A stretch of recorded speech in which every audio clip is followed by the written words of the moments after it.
Tonight, the member for Stewart's mission to put a stop to antisocial behaviour in Port Augusta. And as more COVID rules are set to be axed in Broken Hill, health officials go all out to protect the community ahead of the Monday Bash.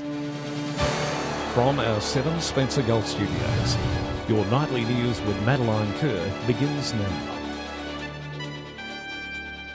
Good evening, thanks for joining us. The member for Stewart has got to work on stopping antisocial behaviour in Port Augusta by getting in contact with the Premier. Jeff Brock aiming to get high-ranking police, government officials and community leaders on the ground to see the problem firsthand. Edward McCarroll reports. Freeing Port Augusta streets from violence was a key part of Jeff Brock's pre-election promises. Now, a month in, the member for Stewart says he's taking steps to rid the city of antisocial behaviour. I've written to the Minister for Police and also to the Premier and also to the Attorney General, and I've been inviting them to come to Port Augusta to actually get on the ground and to actually see exactly what's happening here. With the community still feeling the brunt of the problem, Jeff Brock is also asking for the minutes of Port Augusta's responsible community group meetings. He says the joint venture established by SAPOL Council and the state government last year was a good starting point, but it may have been left to fall by the wayside this year. I've asked for the committee that the previous member, Dan Van Hulst-Pelican, was able to secure. There's the high-ranking officials there from government agencies. I'm trying to understand a bit more about that. Brock says he's asking to take up the former member's seat and help steer the committee in the right direction to stop the issue at the grassroots level. And one of the things I am concerned about, there's a couple of youth centres here, one in particular, it's had their funding taken away. I'm asking that the new government to actually look seriously at that. It's a mixture of state and federal funding. The member acknowledging the importance of breaking the cycle of violence, especially over the summer months, saying it can be done by providing more government services and programs to help those participating in crime and the role substance abuse plays in that. The member for Stewart says the process will not be an overnight success and asks for community patience while they work towards lasting change. SAPOL have arrested wanted man Alexander Coulthard without incident this morning. The 24-year-old was located in the town of Copley near Lee Creek. Coulthard was wanted in connection to an alleged serious assault at Port Augusta on Friday the 11th of March. He will be charged with assault causing serious harm with intent. He's been refused bail to appear in the Port Augusta Magistrates Court tomorrow. The Labor Party has announced its candidate for the seat of Grey ahead of next month's federal election. It comes as the party continues to hold meetings across the Spencer Gulf to discuss health and aged care issues. Hoping to make a difference in one of Australia's largest electorates, the Labor Party announcing Port Augusta local Julie Watson as its candidate for Grey ahead of the federal election next month. We're very excited to have her representing the seat of Grey through this election period for the Labor Party. In a statement, Ms Watson says she will work with the community on issues such as renewable energy, increasing job opportunities for locals, and addressing the shortage of doctors and other essential services in the electorate. The lack of GPs, one issue being raised in public forums being held across the Spencer Gulf by the ALP. Constituents frustrated they are not able to see a doctor locally or seek treatment close to home. One thing that came up last night, which may be the first time it's been raised, is the transport issue of people being left with no way to transport loved ones who are sick to Adelaide. In regards to aged care, points about visitation times and quality of care were discussed in the forums. Whyalla residents in particular raising concerns about putting loved ones in a different city following the closure of Annie Lockwood last year. Obviously, when an aged care facility closes down and people have to be transported or moved to another facility, the closest facility could be a distance that's untenable for the family. The party held their final health and aged care forum in Port Pirie this morning. Mark Zita, 7 Spencer Gulf News. Still to come tonight, another life lost to COVID at Broken Hill St Anne's Nursing Home. And now that the dust has settled on the Treasure Life ride, reporter Henry Millick meets with one of the charities on the receiving end.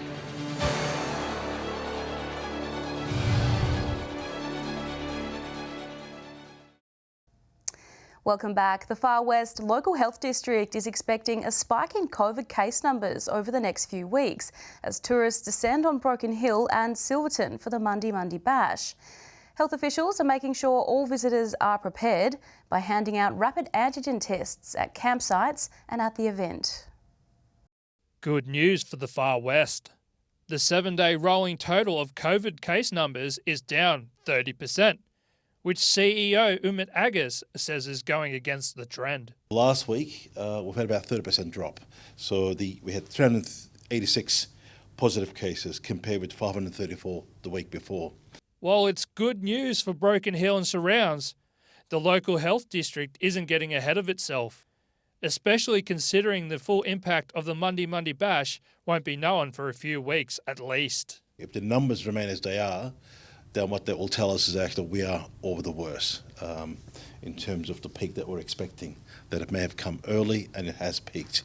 Vaccination-wise, the district is doing well in most areas, sitting above the state average for double doses in 16 years and over, as well as booster rates in that bracket. Where the district is struggling is in the 5 to 11-year-old age group, currently sitting at 41.3% fully vaxxed. The Health District has started a couple of projects to fix those numbers, such as partnering up with the local aquatic centre and the YMCA. We had a successful outing to the aquatic centre last Thursday, where we had over 25 people being vaccinated. A large number of them were in fact 5 to 11-year-olds. Sadly, there has been another death at St Anne's nursing home following an outbreak. The male is the 5th resident to pass away at the home since the end of March. Joshua Mercer, 7 Spencer Gulf News. Returning to the federal election now, and the current member for Grey is introducing a South Australian Liberal candidate for the Senate to his electorate. Karen Little hopes to bring regional issues to the forefront if she gets elected. Hoping to give another voice to regional communities across South Australia, Liberal Senate candidate Karen Little touring the electorate of Grey with Rowan Ramsey this week. I grew up and was born in a region, so these issues are bread and butter for me, but it is really terrific to talk about what's current right now. Born in Alice Springs, Miss Little hopes her life experience will encourage Spencer Gulf constituents to vote for her in the Senate, promising to put regional issues such as health and jobs to the forefront. I think I'm job ready. I've spent a lot of my time in professional careers. I've got plenty of life experience as a mother. I've looked after foster children. I've worked in not-for-profits. The current member for Grey introducing Miss Little to various community members across his electorates. In Whyalla, holding a meet and greet morning tea at the Mint Cafe. Having Karen on board just for a couple of days around the Upper Spencer Gulf is a bit of an opportunity to give her a chance to see what goes on in my patch. As for Rowan Ramsey, he's being kept busy on the campaign trail, covering the third largest federal electorate in Australia. Elections do add an extra intensity. I'd be telling a fib if I didn't say that, and it's getting the communication in order as well. The federal election will be held on Saturday, May 21. Mark Zita, 7 Spencer Gulf News. Participants from the Treasure Life Ride have visited the Matthew Flinders home to present them with a cheque worth $65,000. The not-for-profit was one half of the beneficiary, with the rest of the money going to the Ronald McDonald House. The 600-kilometre journey has now come full circle. The gruelling ride made worth it when handing over the cheque to Matthew Flinders Homes. The Treasure Life Ride, raising funds for Matthew Flinders, has meant so much to us. The initiative behind the ride was incredible with Tony, Mark and Trent, and then obviously Ronald McDonald House was the other beneficiary of the charity. The team raised a combined total of $130,000 over the course of the 7-day ride. Now, Matthew Flinders Homes is looking to put their half of the funds to good use.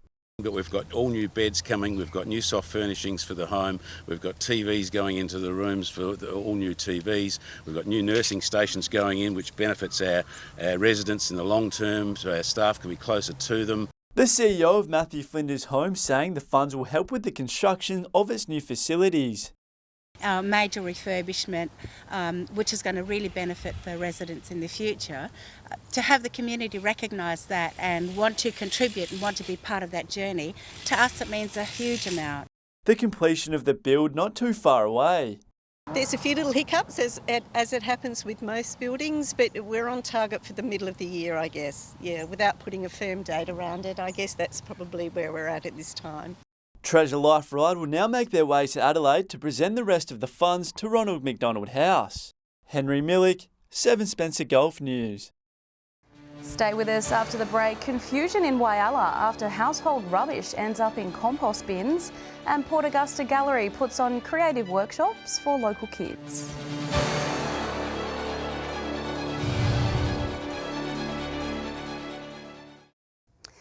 Welcome back to 7 Spencer Golf News.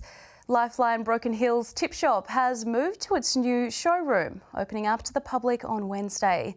The shop, which is still located along Will Street, is already receiving some rave reviews, with locals impressed with its new open plan layout. If you're after a bargain, then this is the place to go. The bigger and better Tip Shop is officially open, and the new location is already receiving positive responses from shoppers after opening just 24 hours ago. Happy shoppers making for happy volunteers. Yes, it's a fair bit of an upgrade. We just needed more room. Needed a lot more room, and we're about to turn our old shed into the sorting area and recycling. The move into the new space is just stage 1 of the Tip Shop's expansion plan, the rest of which is yet to be confirmed. We'll probably let you know a few more at later dates, but our next one is starting our recycling and sorting section. But what we do know, it will include a section dedicated to categorising donations, something that hasn't been in high demand in the past. Funnily enough, glassware, which doesn't normally sell well, but I think you can see it a lot easier in this shop, and it's nice and clean and displayed well. As for what bargain people were picking up today, I like to collect crystal glasses and just wine glasses and just random bits and pieces. I've got this blower hair duster, whatever you call it, vacuum, for only $10, so it's quite good. be sure to check out the new shop on Will Street for some good bargains. Joshua Mercer, 7 Spencer Golf News. The Whyalla City Council is urging locals to be aware of what they're putting in their green bins. It comes after reports from a contractor that some regular rubbish is ending up in compost instead of waste facilities. Things like garden cuttings, food scraps and other organics are the only materials suitable for the green bins. In a bid to clear up confusion, other councils across the country have trialled putting cameras in collection trucks in order to pinpoint households who often use the wrong bins and let them know of their mistake. Local Port Augusta children have been embracing colour today, creating their own artistic masterpieces. The city's art gallery welcoming them in to participate in an Aboriginal art workshop. Uniting Country SA and Port Augusta City Council are delivering art-based education sessions for local children. 8 art workshops with the thought to connect children to their culture through art. So we've got one of the workshops here today with Auntie Heather Shearer. It's always good fun having a muck around with paints and canvases and brushes. The children today engaging with Aboriginal art and encouraged to draw inspiration from their families and country. Well, we have been doing art and I think it's great that we have been doing art and it's making our brains work more better. I'm painting animals and painting flowers. I've had lots of fun, lots of fun, making new friends. Paint, brushes and rollers, directed by little Picassos, with the children's handprints often the final step in the creation of their masterpieces. We've got a very dedicated young fellow here, Clyde, who's been doing paintings prolifically on canvas as well as doing it on the practice paper. The kids are already learning that art is so much more than just colour on canvas. Learning more culture about where this person comes from and where this other person comes from and where my other people come from. We've been learning about symbols, drawing our culture and all the different symbols around the world like Dairy, Aboriginal. The gallery staff hoping these opportunities inspire the children to continue exploring art as they grow up. A chance to experiment with art, but also to see a gallery space and see how it operates. Edward McCarroll, 7 Spencer Gulf News. Stay with us after the break. We have a preview of this weekend's inaugural Teagle Cup in Port Lincoln, and we'll have all the weather details with Alex Sykes.